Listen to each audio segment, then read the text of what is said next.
There are certain ironies in the way the strike has affected Dallas air traffic. For example, of all the airlines coming to Love Field, only Eastern pilots are actually on strike. So while Eastern jets sit here idly on the ramp, the other airlines, American, Braniff, Delta, Southwest, Texas International, they're all doing business as usual. It sort of makes you wonder how many people in Dallas will support the purpose of the strike, which is to help cut down on skyjacking. Now, there's another of the ironies. Eastern, one of the first and most consistent users of metal detectors at boarding ramps, is seeing other airlines using their waiting lobby while the pilots strike. Other airlines are thriving. Of course, it's only a one-day strike, so ticket agents are still making reservations and booking flights for the future. The attitude of the airlines seems to be that while the strike may be going on now, everybody will be happy again tomorrow. The pilots may view that matter in a different light. Phil Reynolds, Channel 8 News, at the Eastern Ramp at Love Field.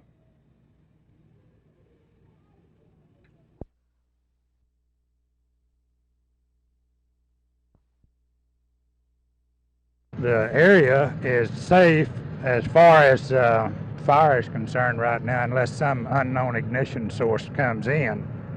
Now, the gas company is working on a valve now to reduce this flow. There's not enough gas around here to hurt anybody, is that right? Not at the present time. But you've evacuated the area just to be sure. Yes, and the fire units will stand by until all danger is past or until the emergency is completely over.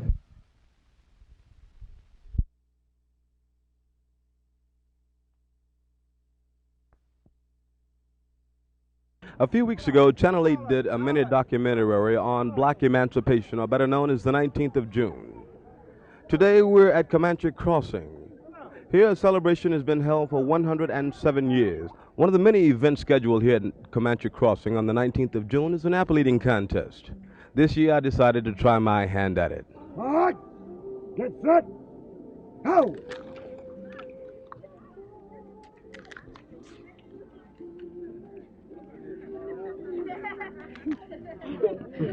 Yeah. You ain't chewing, boy. You ain't chewing.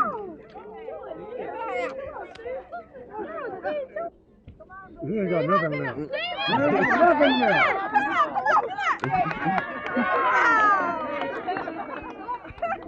My grandmother was a slave, and she went through a lot. She was freed with 3 children, and she came into my hair and reared her children in my hair. And knowing her suffrage that she told me about, and I believed her, it makes a whole lot to me to think about Comanche Crossing. Well, I believe it has more significance to me today than it did 50 years ago because of our heritage, and we are beginning to emphasize, more race conscious now than we have in some years past, and I can better appreciate, what those founding fathers meant when they first organized this place. Entertainment here reaches every conceivable mind and means. It ranges from apple eating to boating to just about anything that you would find at a state fair. Black people have said that 19th June is our day. We'll celebrate it. We'll make it a gala affair. It's difficult to come down to Comanche Crossing and not get into the festivities. Gene McIntyre for Channel 8 News on the Move.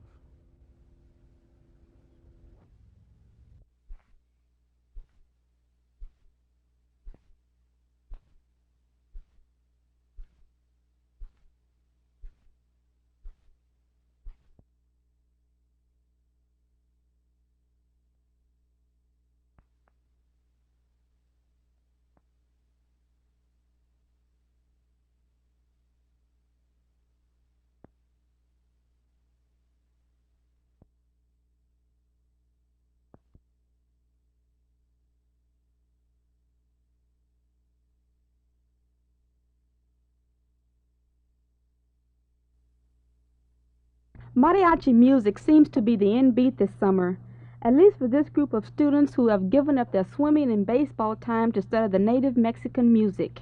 I talked to the program's originator about mariachi music. Of course, the culture, because of the fact that we live so close to Mexico, we're very close to the Mexican culture. Now, these children here, of course, are learning, and some of them already know this culture, this music culture that we have from Mexico. In other words, what these children are learning is something that they can utilize to create pride in themselves, be able to demonstrate to other people that the music culture of Mexico is really something beautiful. As they go along, of course, as time progresses, we're going to see this evolve also into what we call the norteñas, or that is the music that has been influenced by the United States. Mr. Reyes is not only teaching these students musical instruments, but he's also teaching them a vital part of their cultural heritage.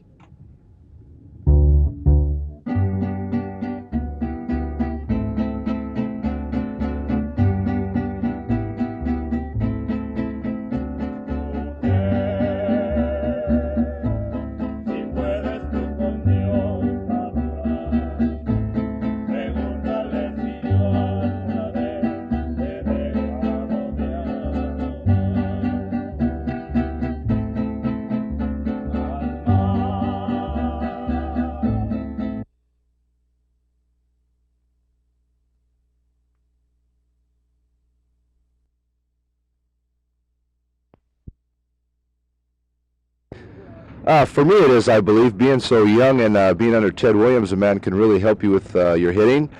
We have a very young club, and I think in 2 or 3 years, when we get a little experience, we're going to be pretty tough. How do you feel about the road trip you're about to embark upon? What will you be satisfied with in wins and losses?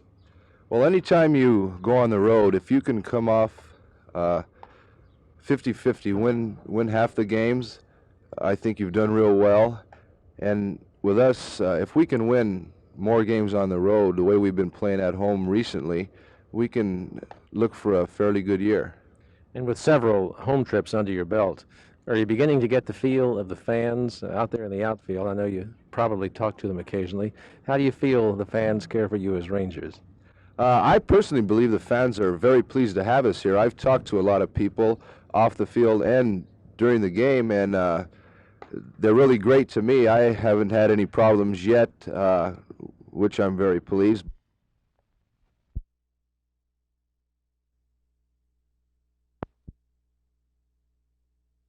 Once he's there, he's instructed in baseball 6 days a week. They play during a 10-month period that begins in August. They'll play approximately 200 ball games, plus being instructed, and they're also sent to Manatee Junior College to further their education down there.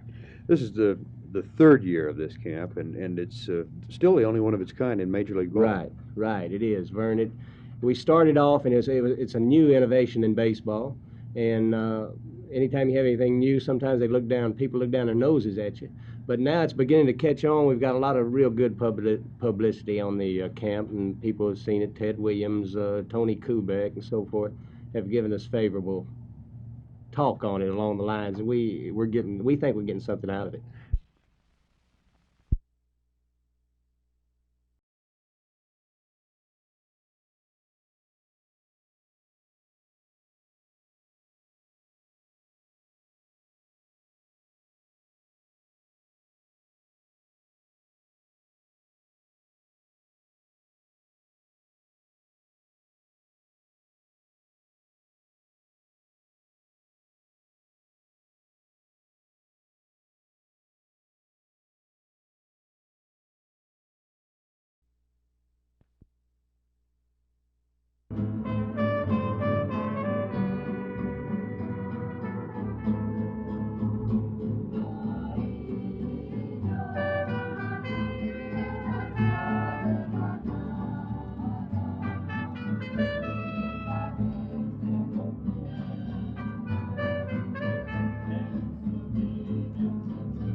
The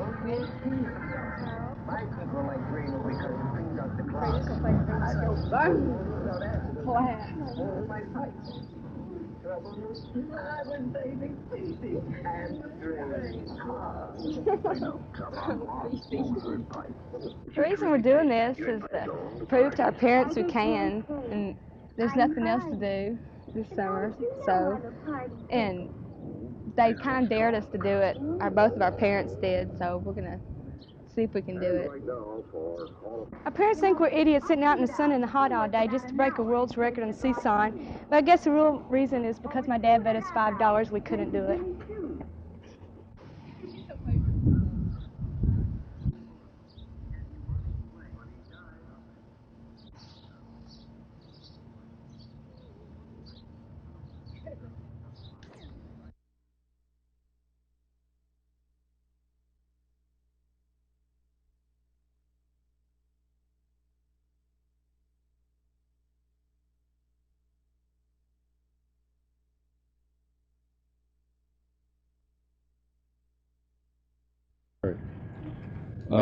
Let me get my figures out. I believe the Secretary got the Hutchins and the Wilmer reversed as to what they finished the year with. I've got them note down. Have, that they could handle up to 600 students. How many students was the school designed to handle? They may. I can't answer the reason for it. It's Mr. Wortham's I'm the one suggestion.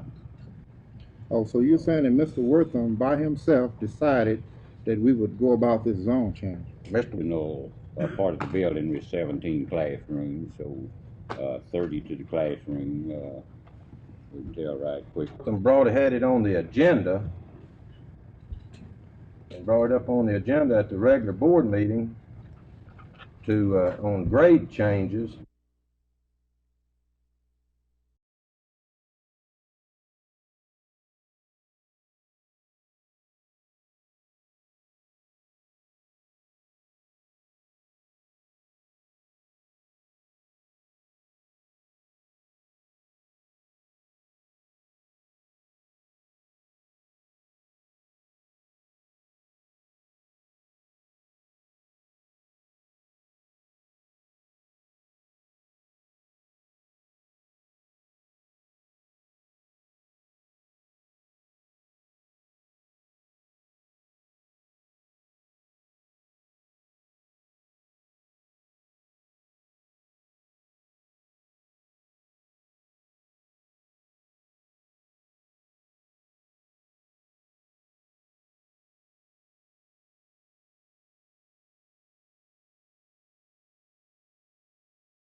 The big problem in our district right now is an attempt by certain factions of the district to destroy the district.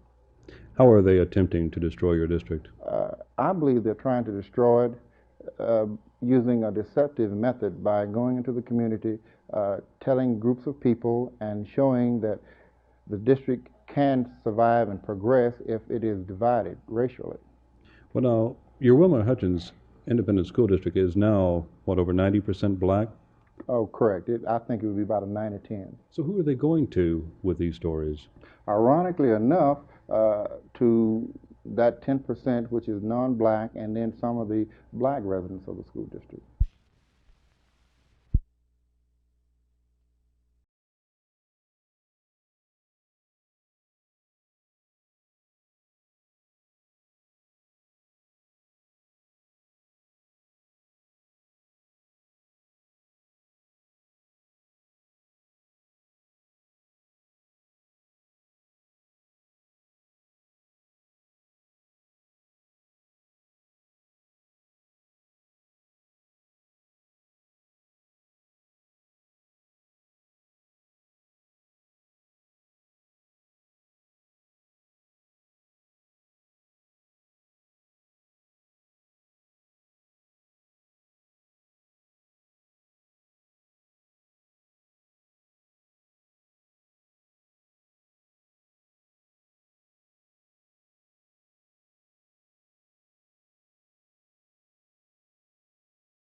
Once you send the guy down there, he's under the tender loving care of an old TLC alum. That's right. Buzzy Keller is coordinator of instruction at the camp down there and doing a real good job.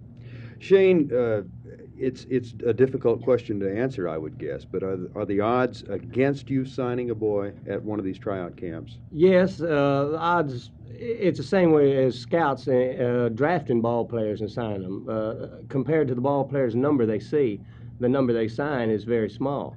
But we like to think that we will find a boy that maybe hasn't played his senior year in high school or due to illness or something along these lines that has been overlooked, and maybe we can come up with it.